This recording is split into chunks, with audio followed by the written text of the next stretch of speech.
जाएगा, गोले से दिया जाएगा। भाइयों बहनों, हम हमारा एक संकल्प पत्र लेकर आए हैं।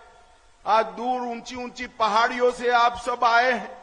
मैं आपको कहना चाहता हूं कि हम हर घर में एक सबसे बड़ी आयु वाली महिला को 18,000 रुपये का चेक सालाना देने का काम भारतीय जनता पार्टी 18,000 रुपये का चेक सीधा आपके बैंक अकाउंट में आ जाएगा और ईद के मौके पर, मोहर्रम के मौके पर 2 गैस के सिलेंडर मुफ्त दिए जाएंगे। 2 गैस के सिलेंडर ईद के मौके पर, मोहर्रम के मौके पर, ईद के मौके पर, मोहर्रम के मौके पर 2 गैस के सिलेंडर मुफ्त दिए जाएंगे। 2 गैस के सिलेंडर